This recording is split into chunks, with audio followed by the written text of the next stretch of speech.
इस कहानी की शुरुआत में जो नाम की एक सीनियर सिटीजन को दिखाया जाता है जो बैंक में मैनेजर के पास जाता है और कहता है कि उन्हें येलो नोटिस है।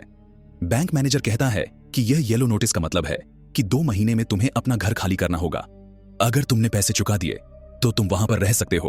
और तभी बैंक के अंदर रॉबर्स आ जाते हैं जो सबको नीचे लेटने के लिए कहते हैं।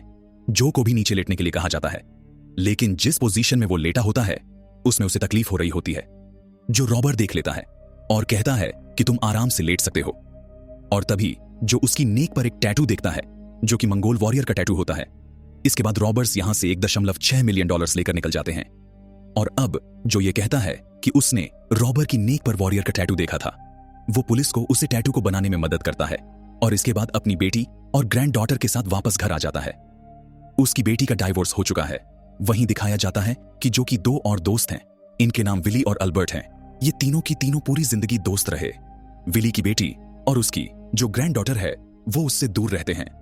विली की माली हालत बहुत अच्छी नहीं है, साथ ही उसे अब एक बीमारी भी है, यानी कि उसकी किडनी खराब हो चुकी है और जल्दी जल्दी अगर उसने अपनी किडनी ट्रांसप्लांट नहीं करवाई तो उसकी मृत्यु हो जाएगी।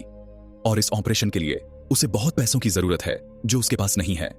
साथ ही उसकी बेटी और ग्रैंड डॉटर पैसों की वजह से ही उसे दूर रहती है। वहीं अल्बर्ट की हालत भी ऐसी होती है। अल्बर्ट की एक पड़ोसी भी है जो उससे पसंद करती है, उसके साथ फ्लर्ट करती है, लेकिन वो भी पैसों के चलते बहुत ज्यादा सफर कर रहा होता है।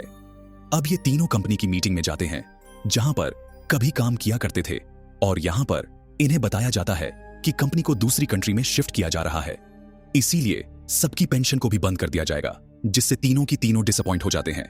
और अब जो जब घर आता है तो पता चलता है कि उसे बैंक से नोटिस मिला है जो कि रेड नोटिस है। इसका मतलब यह है कि 1 महीने के अंदर उसे घर को खाली करना होगा।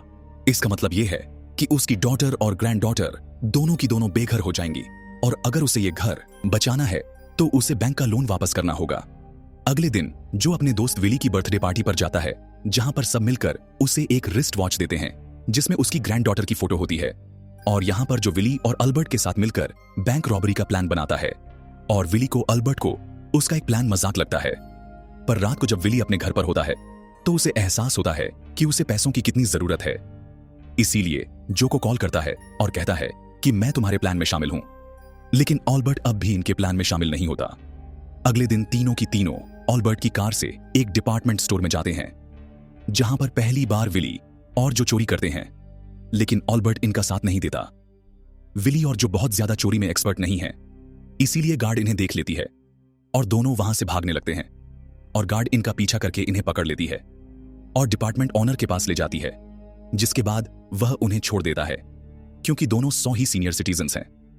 इसके बाद ये तीनों की तीनों एक रेस्टोरेंट में जाते हैं और जब ये चाय पीते हुए न्यूज़पेपर पढ़ रहे होते हैं तभी इन्हें पता चलता है कि इनकी कंपनी ने इन्हें पेंशन ना देने का फैसला किया था। अब वो खबर न्यूज़पेपर में भी छप चुकी है। इसका मतलब यह है कि इन्हें अब पेंशन नहीं मिलेगी और अल्बर्ट को भी पैसों की जरूरत है, इसीलिए वो भी इनके प्लान में शामिल हो जाता है। और सबसे बड़ी प्रॉब्लम यह होती है कि इन तीनों में से किसी को भी चोरी करना नहीं आता, इसीलिए तय करते हैं कि इन्हें बुरे लोगों की संगत में जाना होगा। यही नहीं, किसी ऐसे इंसान को ढूंढना होगा जो इन्हें चोरी करना सिखा सके।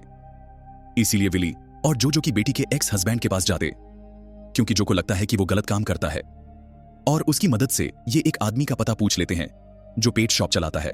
और अभी दोनों के दोनों उसके पास जाते हैं और कहते हैं कि हमें बैंक रॉबरी करनी है, क्या तुम हमारा प्लान बना सकते हो? इसके बदले हम तुम्हें 25% देंगे। शुरू में वह उनकी मदद करने के लिए तैयार नहीं होता, पर जब ये उसे अपनी मजबूरी बताते हैं तो वो इनकी मदद करने के लिए तैयार हो जाता है।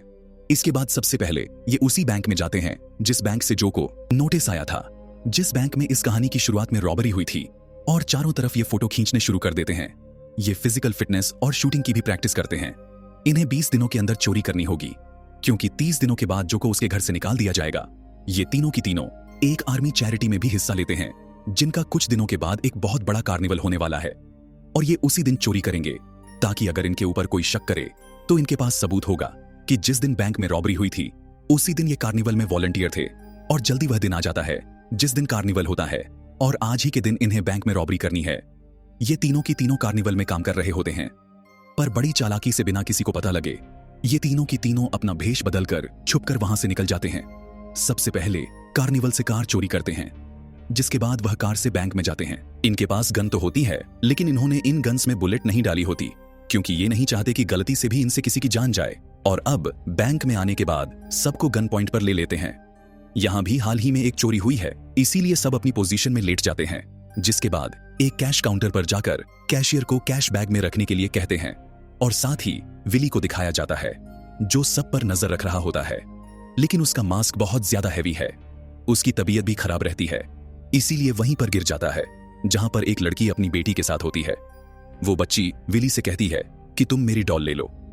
विली कहती है कि नहीं, मैं तुम्हारी डॉल नहीं लूंगा, मेरी ग्रैंड डॉटर भी तुम्हारी उम्र की है। और तभी वो बच्ची उसका मास्क काटने लगती है, पर जब उसका आधा मास्क हट जाता है तभी उसकी मॉम उसका मास्क वापस लगा देती है। इससे विली का आधा चेहरा दिख जाता है। साथ ही जो उसके हाथ में वो घड़ी देख लेती है जिसमें उसकी ग्रैंड डॉटर की फोटो होती है। और अब इन तीनों ने बैंक रॉबरी कर ली है। पर इससे पहले कि यहां से निकलते बैंक जो मैनेजर होता है इनकी तरफ गन तान देता है, लेकिन ये तीनों भी अपनी गन्स उसकी तरफ तान देते हैं। इसके अंदर एक भी गोली नहीं है, लेकिन ये बैंक मैनेजर को डराने में कामयाब हो जाते हैं और बड़ी चालाकी से यहां से तीनों के तीनों निकल जाते हैं। सबसे पहले पेट शॉप की ओनर के पास जाते हैं जिसने पूरा का पूरा प्लान बनाया था। ये सारे पैसे उसे दे देते हैं और इसी बहुत बड़ी चालाकी से वापस कार्निवल में आ जाते हैं, ठीक उसी तरह से जिस तरह से वहां से चुपके से निकले थे। वहां पर बहुत सारे सीसीटीवी कैमरे होते हैं जिसमें इनकी लगातार फुटेज रिकॉर्ड हो रही होती है, इसीलिए कोई भी साबित नहीं कर सकता कि यह वहां से यानी कि कार्निवल से कुछ देर के लिए गायब हुए थे। सबको ऐसे ही लगेगा कि पूरे वक्त कार्निवल में ही थे और इसी तरह से यह इस जगह से निकले भी थे। वहीं दूसरी तरफ बैंक में दिखाया जाता है जहां पर FBI पहुंच चुकी है। वे वहां की रिकॉर्डिंग वीडियो फुटेज को देख रही होती है। वो एक क्लिप देखती है जिसमें बच्ची ने विली का मास्क हटाया था और अब FBI को पता चल चुका है कि ये तीनों के तीनों रॉबर्स 60+ के लोग हैं, क्योंकि उनकी चाल ढाल सब कुछ बहुत स्लो होता है। और अब इनके पास जितनी भी वीडियो फुटेज होती है ये उन सारी फुटेज को इंटरनेट पर पब्लिक कर देते, ताकि अगर कोई भी इनकी चाल ढाल से इन्हें पहचान सके तो वो FBI से कांटेक्ट करे और FBI इन्हें पकड़ ले। वहीं विली की एक दिन अचानक से तबीयत खराब हो जाती है। जो और अल्बर्ट उसे हॉस्पिटल ले जाते हैं जहां पर इन्हें पता चलता है कि विली की किडनी फेल हो चुकी है और उसे किडनी की जरूरत है, और अगर जल्दी किडनी ट्रांसप्लांट नहीं की गई तो विली की मृत्यु हो जाएगी। दरअसल विली ने बात जो को और अल्बर्ट को नहीं बताई थी, और जब इन्हें बात पता चलती है तो बहुत ज्यादा दुखी होते हैं। अल्बर्ट कहता है कि मैं विली को अपनी किडनी दूंगा। इसका मतलब यह है कि जल्दी विली का ऑपरेशन हो जाएगा और वो भी पूरी तरह से ठीक हो जाएगा। वहीं दूसरी तरफ उस डिपार्टमेंट स्टोर की ओनर को दिखाया जाता है जिसने पहले चोरी में विली और जो को पकड़ा था। उसी वक्त अल्बर्ट भी वहीं पर था, और जब विली और जो भाग रहे थे तो अल्बर्ट भी अपने आप ही भागना शुरू हो गया था। और अब जो FBI ने वीडियो फुटेज को लाइव किया होता है, पब्लिक किया होता है, वो उसमें उन बैंक रॉबर की चाल देखता है और अपनी वीडियो फुटेज में अल्बर्ट की चाल देखता है, तो समझ जाता है कि उन तीनों में से एक अल्बर्ट है। और उसे यह भी पता है कि अगर एक अल्बर्ट है तो वो 2 विली और जो हैं, और ये बात वो FBI को बता देता है। इसके बाद FBI इन तीनों से इन्वेस्टिगेट करती है और पूछती है कि जिस वक्त चोरी हुई उसी वक्त तुम कहां पर थे। ये बताते हैं कि तीनों की तीनों कार्निवल में थे, और जब इनसे पूछा जाता है कि चोरी से पहले तुम कहां थे तो ये तीनों अलग अलग बातें बताते हैं जो पल इन्होंने चोरी से पहले दूसरों के साथ बिताए थे। दरअसल यह भी इनकी प्लान का हिस्सा था। FBI की एजेंट इनका इन्वेस्टिगेशन करती है जिसमें पूरी तरह से खरे उतरते हैं। इन्होंने जानबूझकर अपना अपना टाइम अपने परिवार के साथ स्पेंड किया था, जैसे जो अपने फैमिली के साथ था, जो उस लेडी के साथ था जो उसे पसंद करती थी और अभी दोनों के दोनों रिलेशनशिप में हैं, और अल्बर्ट उसके लिए उसके घर पर ब्रेकफास्ट बना रहा था। साथ ही इनका तीसरा साथी यानी कि विली एक रेस्टोरेंट में था, और अब इन्होंने जो कहा होता है वो पूरी तरह से साबित हो जाता है कि ये सच कह रहे हैं, और FBI को अब भी इनके ऊपर शक होता है। FBI के पास एक खास गवाह भी होता है जो बच्ची होती है जिसने विली का आधा चेहरा देखा था, और अब उस बच्ची को कई सारे बूढ़े लोगों के सामने लाया जाता है। इनमें से उसे विली को पहचानना है। वो एक एक करके सबके सामने जाती है, पर जब वो विली के सामने जाती है तो रुक जाती है। वो उसे ध्यान से देखती है, साथ ही उसके हाथ को भी देखती है जिसमें वही घड़ी होती है जो उसने रॉबर के हाथ में देखी थी। पर वो FBI से कहती है कि इनमें से कोई भी नहीं है और मुस्कुराने लगती है। एजेंट को पता है कि वो झूठ कह रही है, लेकिन FBI एजेंट अब कुछ भी नहीं कर सकता। उसके पास इन तीनों के खिलाफ अब कोई भी सबूत नहीं है, इसीलिए उसे इन्हें छोड़ना पड़ता है। विली का ऑपरेशन हो जाता है। अल्बर्ट उसे अपनी किडनी दे देता है जिससे विली पूरी तरह से ठीक हो चुका है। साथ ही जो से मिलने पेट शॉप का ऑनर एक रेस्टो में आता है। उसके पैसे लेकर वो आज यहां पर आया है, जो उसे उसकी 25% देना चाहता है, लेकिन वो मना कर देता है। वो कहता है कि हमें अपने सीनियर सिटीजन्स का अपने एल्डर्स का ध्यान रखना चाहिए। मैं आपसे कोई भी कट नहीं लूंगा। और ये सुनने के बाद जो समझ जाता है कि इस कहानी की शुरुआत में जो सबसे पहली रॉबरी हुई थी वो इसी आदमी ने की थी, क्योंकि जब जो जमीन पर लेटा हुआ था और उसे पोजीशन में तकलीफ हो रही थी, तभी इस आदमी ने उसे यही कहा था कि हमें अपने सीनियर सिटीजन्स का, अपने एल्डर्स का ध्यान रखना चाहिए। और जो उसे कहता है कि मैं तुम्हें पहचान गया, लेकिन तुम्हारी नेक पर जो मंगोल वॉरियर का टैटू था वो कहां गया? वो बताता है कि मैंने जानबूझकर बनाया था ताकि पूरी जिंदगी पुलिस, FBI उसी टैटू वाले इंसान को ढूंढते रहे और मुझ पर कोई भी शक ना करे। अब यहां पर FBI का एजेंट भी आ जाता है जो का पीछा कर रहा होता है। वो देखता है कि यहां पर एक बॉक्स है, लेकिन पेट शॉप का ऑनर इस बॉक्स में एक पप्पी को लेकर आया होता है। वहीं एजेंट के हाथ में कार्ड भी लेटा है। अभी सब के सब यहां से चले जाते हैं और वेटर यहां पर आती है।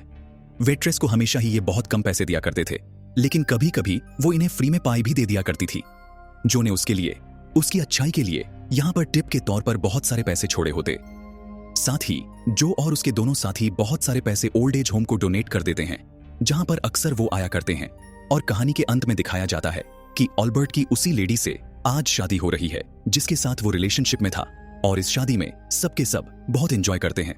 और इसी के साथ ये फिल्म, यह कहानी यहीं पर खत्म हो जाती है।